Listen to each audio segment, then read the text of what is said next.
I'm State Representative Michelle Lepore-Hagan. I represent the 58th District, which is I am the legislator who represents the school district that has been most directly impacted by House Bill 70. And I can assure you one thing, this law has been a failure and an absolute disaster.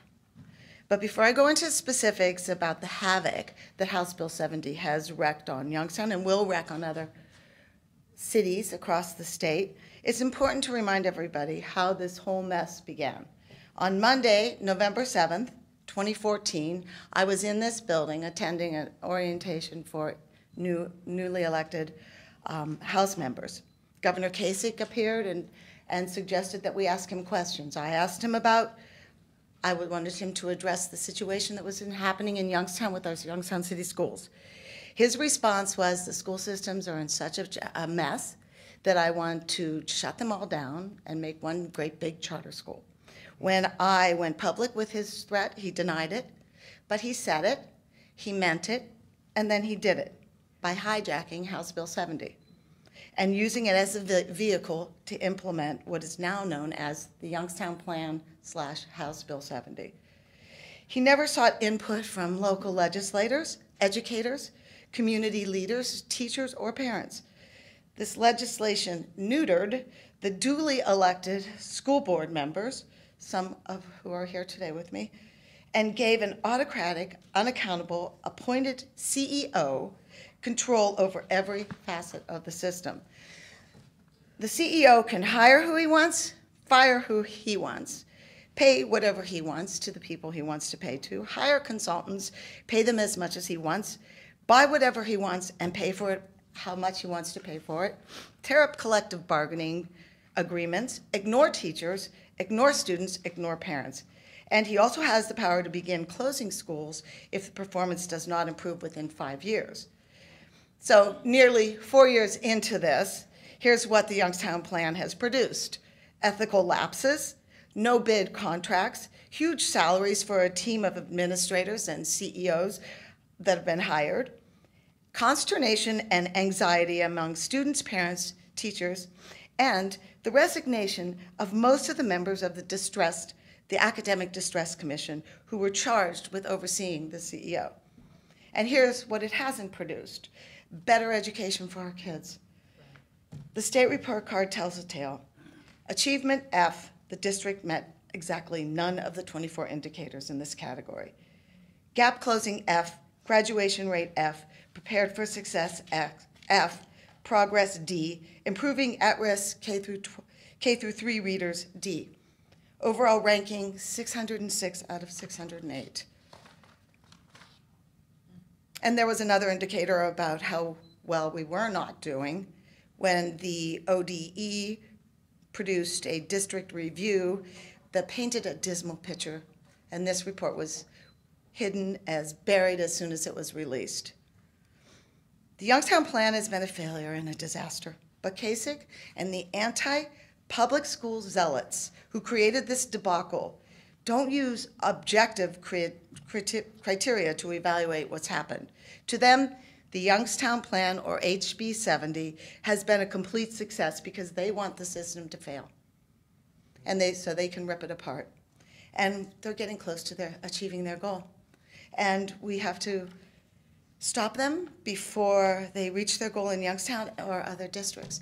I'd like to invite my colleague in the Senate who has been there from the very beginnings of this bill. Senator Schiavone and I have fought long and hard on this bill, so I'd like to introduce Senator Schiavone. And thank you for coming. Thank you for everyone for traveling. Thank you.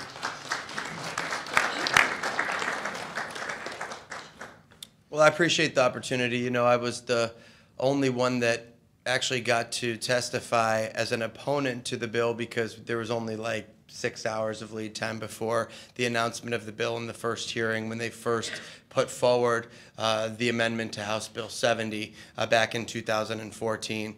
And a couple of things that, you know, Representative Lepore-Hagan mentioned I just wanted to add a little bit to. You know, this bill was a blueprint to tear down public education. Now, the proponents of the bill will say, well, we're never going to do that. Who would want to do that? Just look at the language in the bill, and it allows that individual to do whatever he or she wants. There was also a provision in there that Michelle didn't talk about. There was a provision in that bill that really bothered me when I first read the bill that put a higher price tag on Youngstown or Lorain or East Cleveland students than the rest of the students in the open enrollment process. So it said if you take Youngstown kids or Lorain kids or East Cleveland kids, then you get more money than you would if they weren't from that failing school district, if they weren't from Youngstown, if they weren't from Lorain, if they weren't from East Cleveland. That's the kind of stuff that when I saw that, red flags, a million red flags, right? Because it's showing that they want to pull those kids out of this distressed school and send them everywhere else, leaving an empty shell in Youngstown or whatever city it might be. And we can't have that. You know, it doesn't make sense to allow one person to run a school district. And what makes it even more complex is that we don't even have a full slate of academic distress commission members right now. The mayor still hasn't appointed. We have people jumping in and out of here because they can't do it, because it doesn't make sense, because they don't have any say-so in the matter, even as academic distress commission members. And so the bill says that the CEO serves at the pleasure of the Academic Distress Commission, but if you don't have an Academic Distress Commission that can do anything, then they're just sitting there as frustrated as everybody else, and then they go back to whatever they were doing in their life. They go into this process with the best intentions, but it's very, very hard to do anything when you have one person running the show. And so what we've had in Youngstown is a CEO that has applied for 10 different jobs in the last year and a half and has flown all over the country in order to interview, but when he doesn't get them, he comes back to Youngstown. What kind of faith does that give the people in the community that their CEO is begging to leave? Now, I try to work with him, and I'll continue to work with him until he's done, but it doesn't solve the problem, and it doesn't make any better for the cities that are dealing with it today. So thank you for coming today. I'm going to turn it over to Teresa Fetter, but anytime that I can be helpful with this process moving forward, I want to be hang in there, keep fighting, keep holding your legislative officials at home accountable, and I appreciate what all of you do for education and for our kids in this state. Thank you.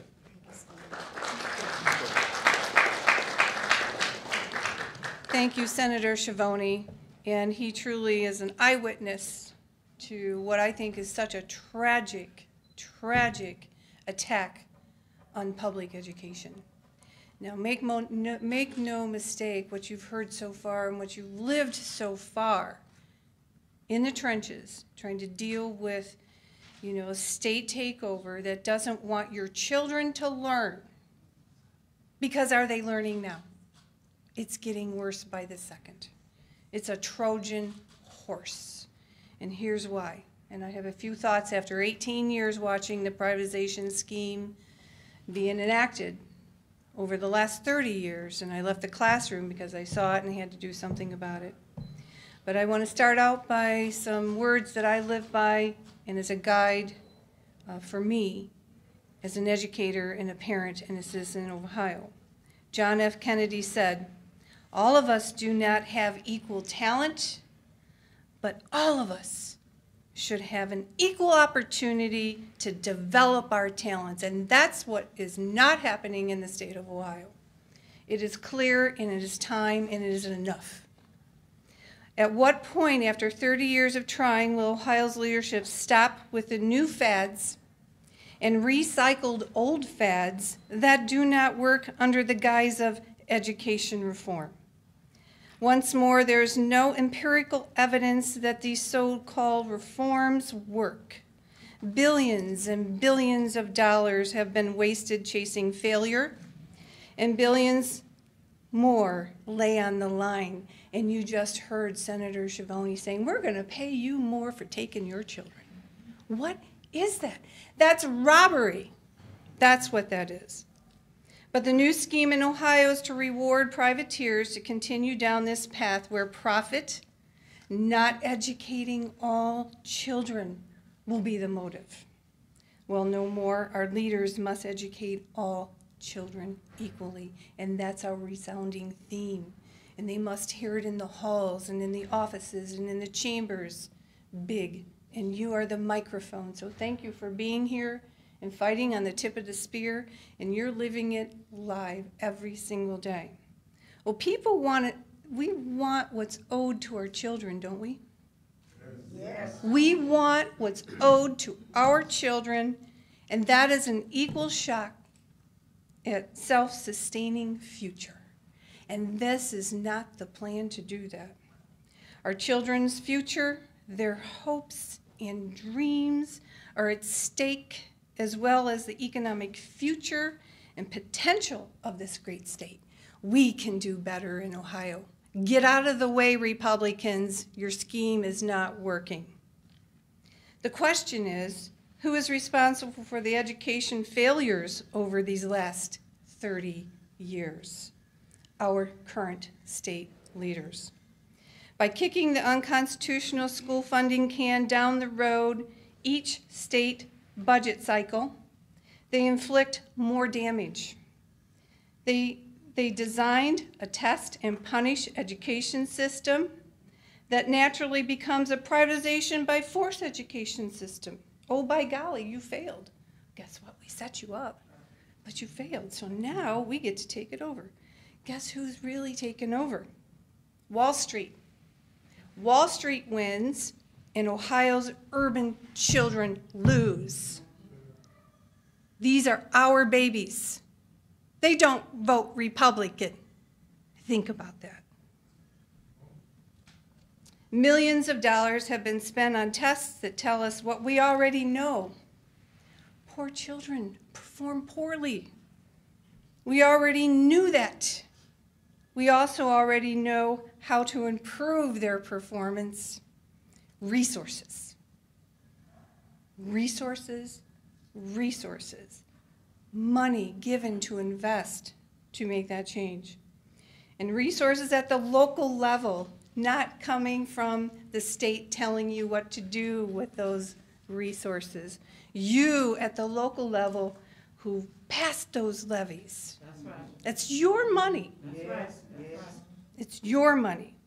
Resources at the local level. That is a resounding theme that must be microphoned out in these halls and in these offices. They're needed to turn this around, not a big government takeover. Because what happened to you is big government took you over. They know what's best. Why should the people hand over our local education system to the state? Do they deserve it? Have they proven themselves? No. Worse yet, raise the white flag to give up our constitutional right to educate our children in our communities for state big government takeover. The situation will only get worse. So you are the warriors. You're more than warriors.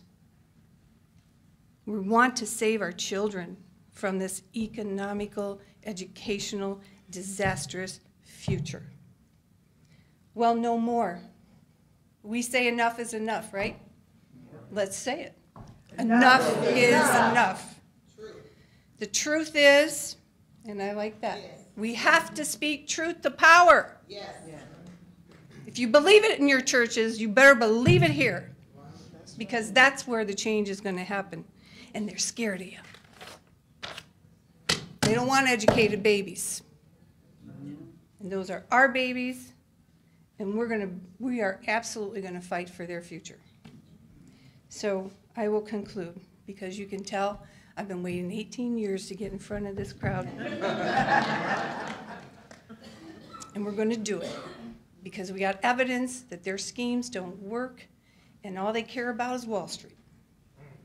The truth is, this is a power grab by privateers in Wall Street who are motivated by profits, not educating our children, not helping Ohio move up and move out into the economic world where people want to live in Ohio.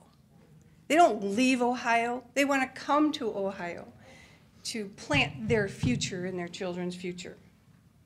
Republicans should be working with all locally elected school board members and raise your hand if you are a locally, constitutionally elected school board member. Thank you. Thank you. You have been voted by your community to represent them, to be their voice. Don't take this, sit down and shut up, and we're going to take over. Don't wave the white flag. Don't wave it, because this is simply a Trojan horse. And if you don't know about Trojan horse stories, you need to go back home and do a whole study on what that is. Because who's inside that Trojan horse? Wall Street. They want to make a profit on our babies' lives. That is un-American. And I won't stand for it. Thank you.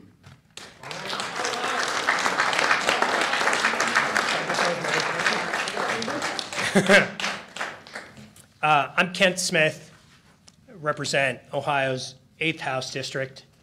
I was recently reelected in November. I serve the community of East Cleveland, which is the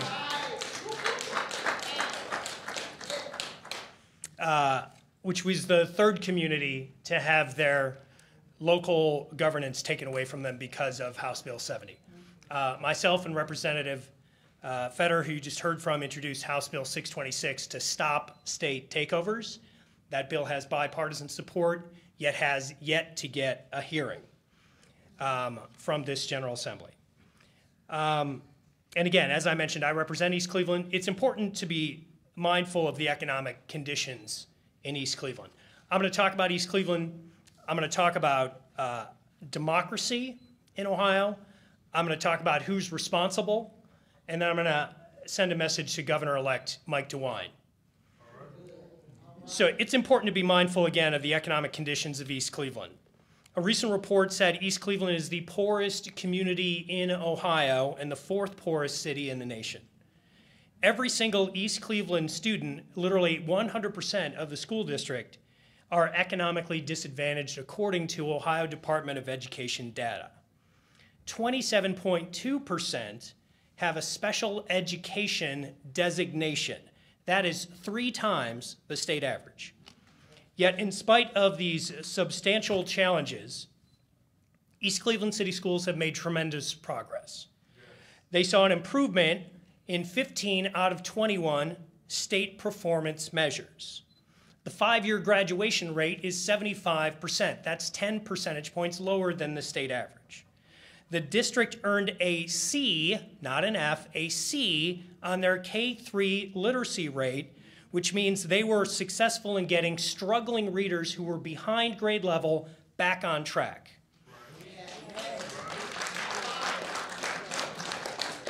Their 4 elementary schools, if you look at the progress report measure, measured in A, B, or C. This is not a failing district. This progress is due to a committed administrative core, a talented and committed bunch of elected school board members, and an extremely talented core of teachers. Over 70% have a master's degree, and they average 15 years of classroom experience. What is especially destructive about the most recent state takeover is it is occurring in the middle of a school year in East Cleveland. That will inject more chaos and uncertainty into an already challenging classroom setting. Every Ohio child can change the world. Every East Cleveland child has infinite potential. But Columbus and the next governor need to get serious about investing in Ohio's future workforce. State House Republicans need to abandon their Columbus knows best education model, and they need to stop shortchanging kids as they continue to empower unsuccessful, unproven, unaccountable bureaucrats instead of the local leaders who know their communities best. Now, I'd like to talk about democracy. House Bill 70 hinders the voice of the people by removing local governance. This is about democracy and the grand American experiment. Let's not minimize this. In America, the right to vote is a fundamental freedom. We are the leading democracy in the world, and our election system ought to be free, fair, and accessible. Wow. We in Ohio, state government, should be about the cause of advancing the integrity of our election system. There should be no barriers to prevent eligible citizens from voting. In short, we in Columbus should be about protecting democracy, not preventing democracy. And by removing locally elected school board members, this bill is preventing democracy. And that is a huge stain on this institution and the leaders that comprise state government unless they address it. Now I'd like to briefly talk about who is really responsible. And I'm going to quote from a Toledo Blade editorial dated September 24th, 2018. The headline is of the editorial, Department of Education should help schools, not grade them. Reading just 2 paragraphs. After 20 years of administering proficiency tests, the state of Ohio seems no closer to closing the gap between poorly performing districts and high-performing districts. In fact, it could be argued that it is the state of Ohio, in particular those in charge of education policy, the governor, the Department of Education, the State Board of Education, and the General Assembly, who deserve an F mark when it comes to education in Ohio.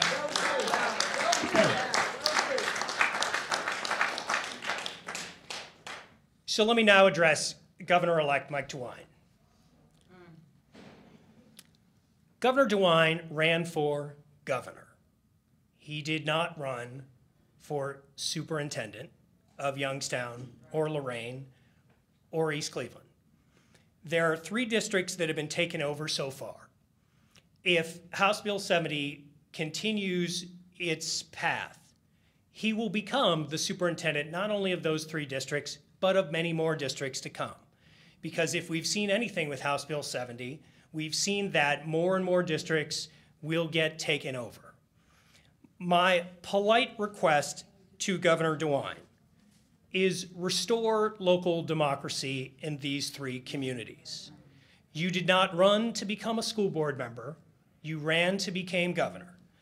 And as the Toledo Blade has said to all of us, you are, more than anyone else, responsible for state education policy.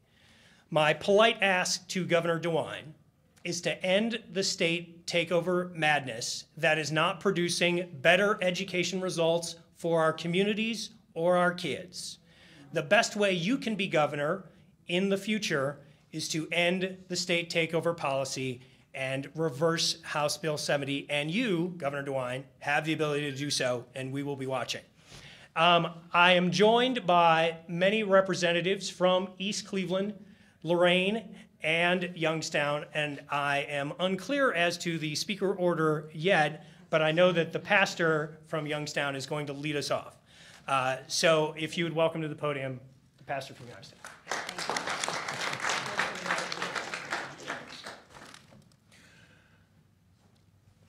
I am Pastor Simon from Youngstown, Ohio, chairman of the Community Leadership Coalition on Education.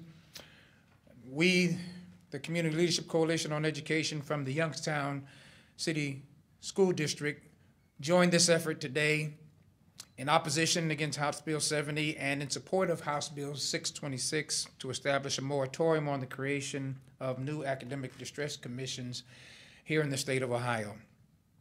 The Youngstown City School District has been under an academic distress commission since January of 2010, in which we have witnessed yearly changes in academic recovery plans that have added to the instability and to the failure of the district.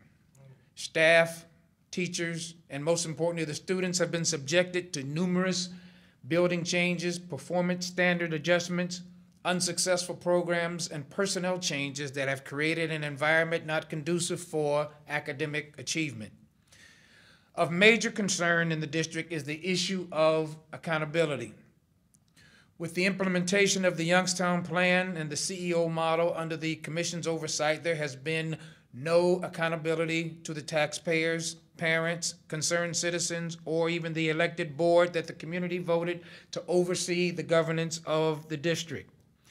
The creation and hiring of dozens of high-paid executive positions which have no direct impact on classroom learning, nor job descriptions that are accessible to the public is just one of many examples of the lack of accountability that's been created within the district.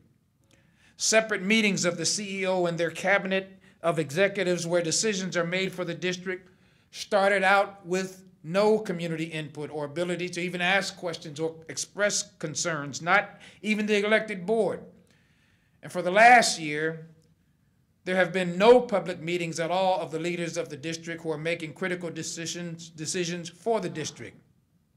So when the community has concerns that are addressed to their elected board, who, by the way, do continue to conduct regularly public meetings, no answers can be given because they are denied access to critical information, particularly the finances of the district, which is another critical area of concern. The financial state of the district under the Commission's watch and the CEO's authority. Prior to the implementation of the Youngstown Plan, House Bill 70, the district had a $23 million surplus. 2.5 years later, the district is nearing a deficit because of the unchecked decisions created by this model that has no accountability.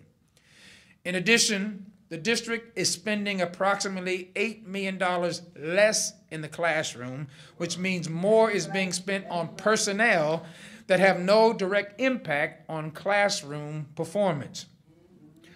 Of greatest concern is the bottom line results from all of the reckless spending of the district finances. The same failing grade the district received prior to the implementation of this plan under the Academic Distress Commission's watch. There has been no significant improvement in the academic performance of the students in the district, and the community has no power or authority to change the course of its own school system. The taxpaying citizens and concerned parents have no say or the opportunity for meaningful input in the functioning of the district, the school district that their children attend. A successful model that produced results was introduced by some of our legislators a few years ago in the original House Bill 70 that included wraparound services and community involvement to eliminate some of the barriers to education and learning that inner city children experience in our schools. That successful model never got a chance to be implemented in the Youngstown City School District because the original bill, as it has been stated, was hijacked and replaced with this CEO model under the Academic Distress Commission's watch. And that is why we stand in support of House Bill 626 and against House Bill 70, because we don't want to see any more children in any other school district around the state experience what we have here in the city of Youngstown. Our concern and appeal is that we preserve the right to a good public education for our children, which is constantly being threatened by this move to privatize schools and then make them for-profit institutions at the expense of our students.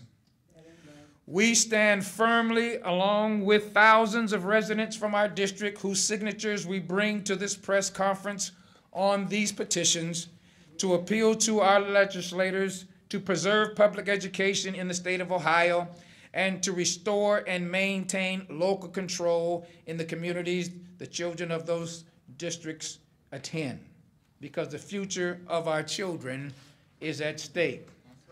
Our petitions, where we have thousands of signatures, read, we, the undersigned, are petitioning our governor, state representatives, and senators to end state takeovers of local school districts and draft and pass legislation to preserve public education within the state of Ohio. We furthermore demand that legislation be presented and passed that allows the governance and control of school districts throughout the state to be returned and or maintained within the local community of that district by its elected governing body. We, again, are adamantly opposed to House Bill 70, the Youngstown Plan, and are calling for this anti-democracy legislation to be repealed. Thank you.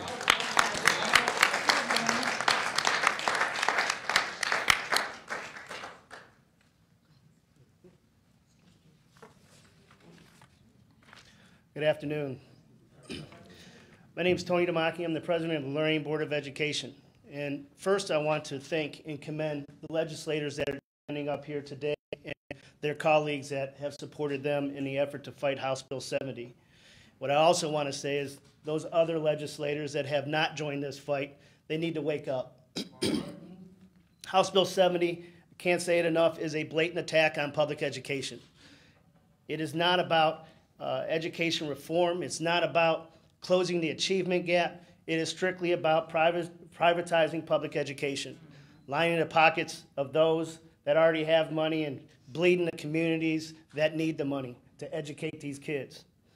It is not an attempt to look at the barriers that our students face every single day. It is not about eliminating those barriers and focusing on why our kids can't come to our classrooms and learn each and every day. It does nothing about the poverty that we face. This is an attack on urban, minority, and poverty-inflicted school districts. I cannot imagine that, and not to offend anybody, if we were a predominantly white, wealthy school district that was struggling academically, that they would have produced this bill.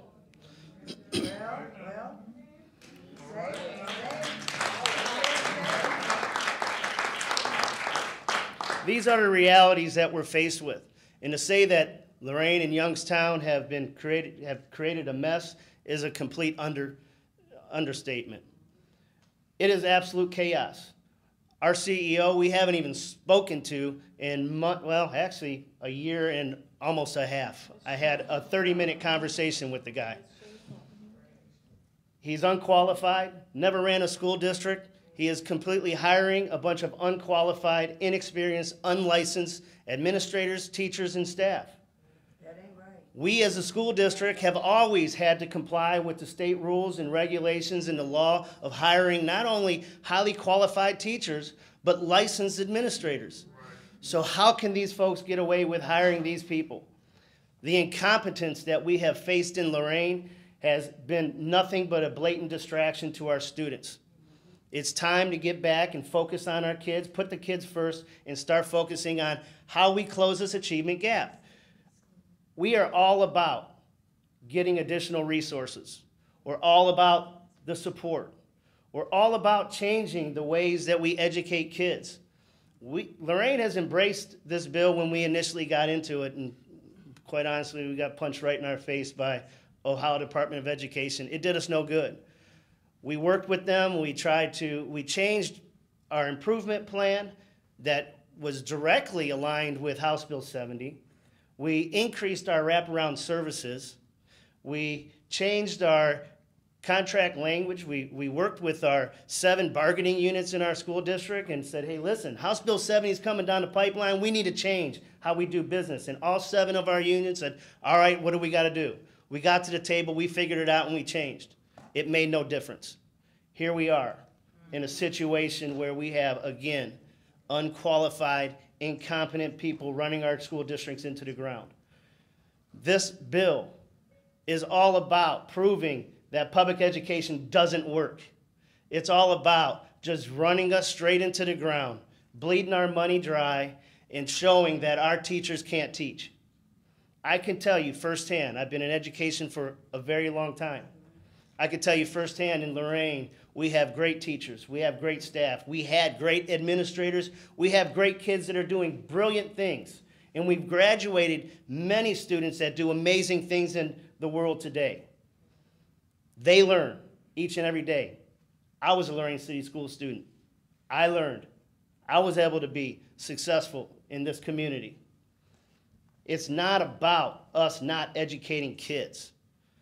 we really need to get back to focusing on what do we do with the children that have these barriers that deal with poverty, the lack of resources every single day.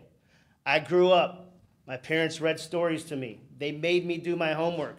I got grounded if I wasn't home at the right time. Many of our students don't have this in their homes. Imagine being an 8-year-old child in an apartment with 7 other siblings, with not adequate food, no heat maybe. Imagine being an 11-year-old taking care of 3 younger siblings because you have to raise them. Imagine being a student that can't even speak English. We have so many students in our school district that have come to our community that cannot speak English. Now imagine going to school, having the opportunity to be met by warm and welcoming educators and staff, get a little bit of love and maybe a hug, and now you got to take a state test. I imagine if I had to deal with those circumstances every day, I wouldn't do well on that state test either. And the evaluation of public education is based on a state standardized test. Now that's a whole other topic, how we evaluate public education. What I'm telling you, it's a poor evaluation of what we are doing. And again, many folks that are making these decisions have never been in a classroom to see what happens and how to educate a student. So how can you tell us what we should be doing or what we aren't doing? I'd love to see some of these folks come into our buildings to see our teachers work. We've dealt with a lot of nonsense, poor policy implementation, again, because they're unqualified and incompetent and never run a school district. Our teachers are being evaluated by something called shared distribution. Ohio Department of Education recommends in shared distribution, if your school district's going to do that, you should do it with 10%. Our CEO is doing it with 50%. 50% of our educators' evaluation is based off of attendance and graduation rate. 2 things they have 0 control over. But we're going to evaluate our teachers and say, you know what? If your attendance rate isn't up and your graduation rate isn't where it is, then you're a poor educator and you need to go. We'll put somebody in there that isn't licensed. Makes sense, right? And they do worse. And they do worse. Again, this is a complete injustice to the students that we serve every single day. And I am motivated and inspired by the fact that we have all these great people around that are starting to pay attention and start hearing this story, because more people got to start listening. This is poor policy. That's right. They haven't even thought about it. It was a bill that was passed overnight. Half the folks that voted on it probably didn't even know what the language in it was. But yet, that is what's going to drive our public education system in the state of Ohio. It needs to change. And these folks that have not jumped on this bandwagon to get in this fight need to wake up, figure it out, and start listening to the people that are in the classroom, start listening to the parents that are dealing with these situations every day, and start listening to the communities and get back to local control and get back to the democracy that we used to have in the state of Ohio. Again, I thank all of you for being here today.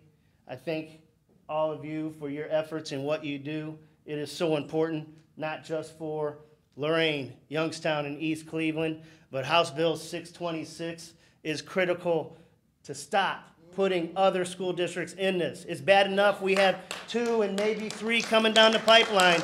No more. It's got to stop.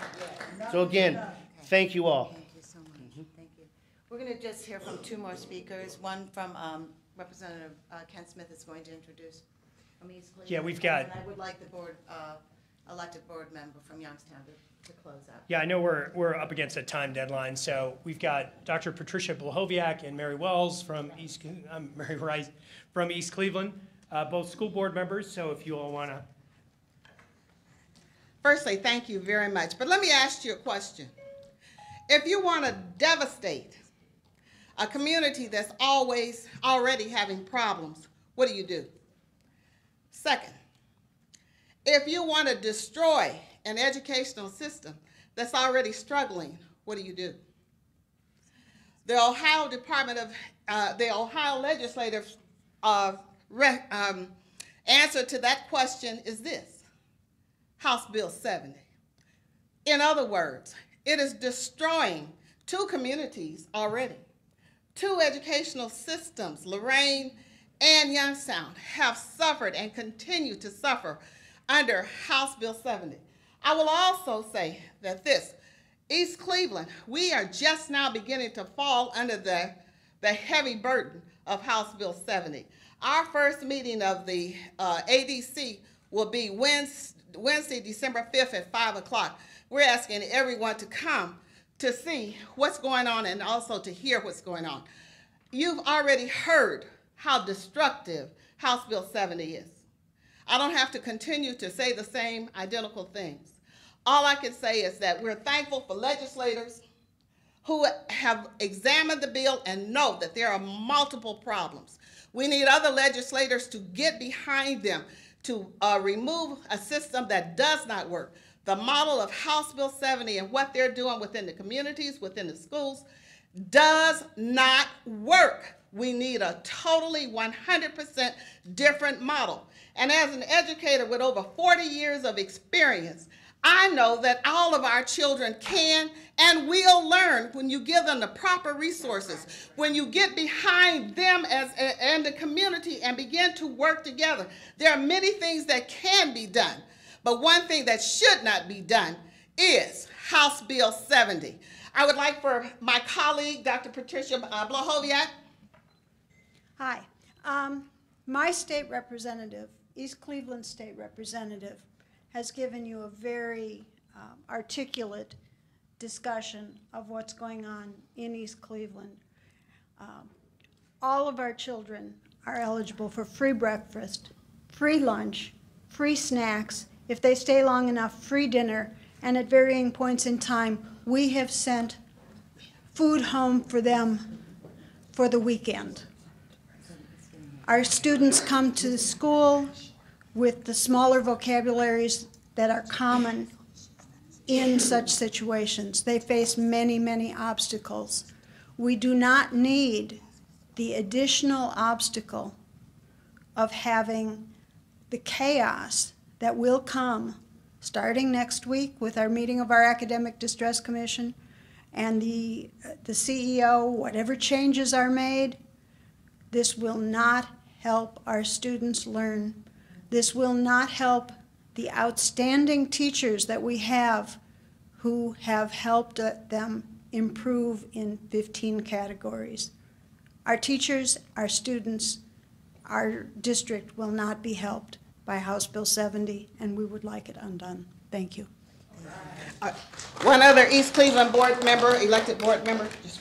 Hi, my name is Vernon Robinson, and I'm asking you all to support us in stopping House Bill 70 and supporting House Bill 626. Thank you. Thank you. Thank you. We're going to wrap it up here. We'll just finish up with the Youngstown City School Board member and City School Board member. Community activist in Columbus. These are the last two. Then it's over. Thank you for coming. Well, I'm Brenda Kimball, President of Youngstown City School Board of Education. I'm not going to speak long. I just want to thank everybody. You don't know what a nightmare this has been for our school district and our children. It's horrible, and we shouldn't be going through this. We should not be going through this. And every public system that doesn't stand here needs to be standing here with us, because this affects every one of them. Okay? This is a nightmare. You might have a B now, you might have a C now, but if you drop back, this nightmare is waiting to take your children over, and our children are not for sale. I'm going to give some time to them because they've traveled to be with us, so I want them to be able to say something. Well, good afternoon, everyone. My name is Mayor McKinday here in Columbus, Ohio, actually in Linden here in Columbus, Ohio.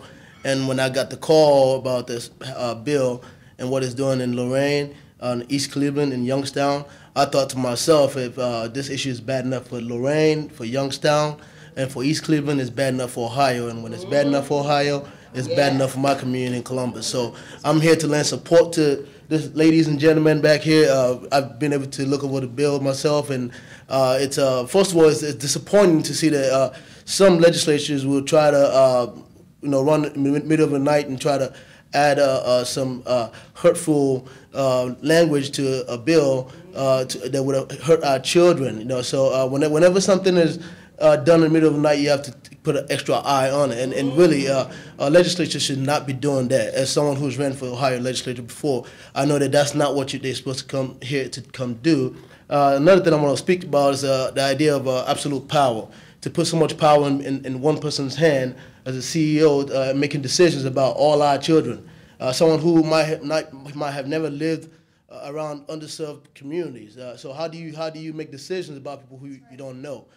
So these are things that we should look at, and also finally, the fact that there's so much in that bill that's unconstitutional, stripping rights away from people to vote for their own school boards, goes against Ohio Constitution. I think it's Article 6 and Section 3 reads, it talks about making sure that the people can vote for their own school board members, and so this bill is actually unconstitutional. It breeds absolute power. It breeds fighting the unions and fighting people. And if you want to fight the union, fight them somewhere else. Don't fight them. Not fight them over our kids' lives. The education of our children is utmost to our hearts and our decisions. So that's why I made the decision to come out here today to fight with Lorraine, East Cleveland, and Youngstown. I'm appreciative of the time.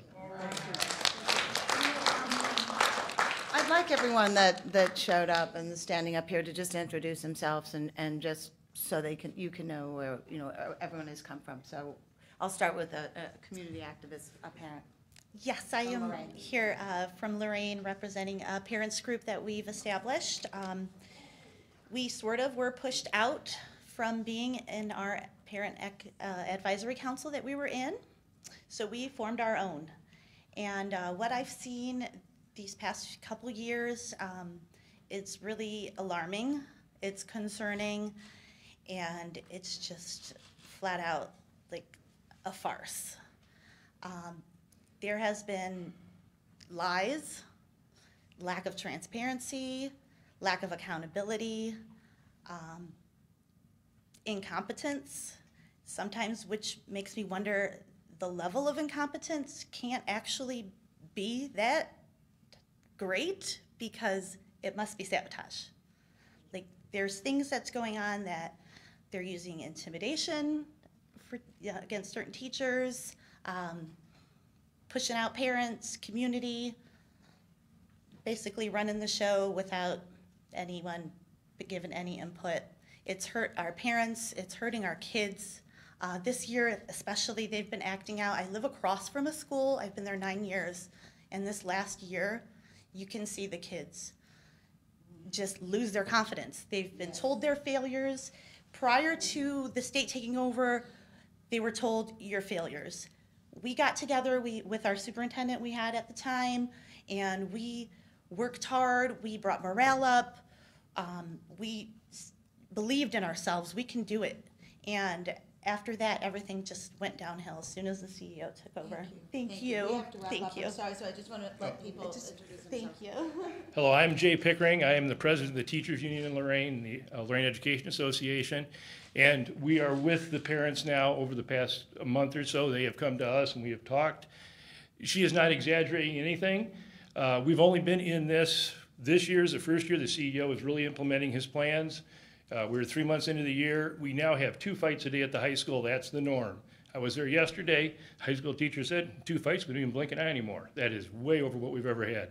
We have a whole bunch of attack reviews at the elementary level. We have bruised and harmed teachers.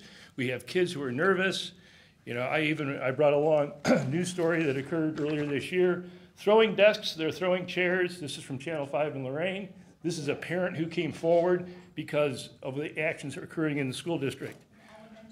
At the elementary level, we had 7 fights at a middle school on a Wednesday, followed by 9 fights on a Friday. The district has implemented a restorative practices form of discipline with no input from the teachers, the community, or anybody.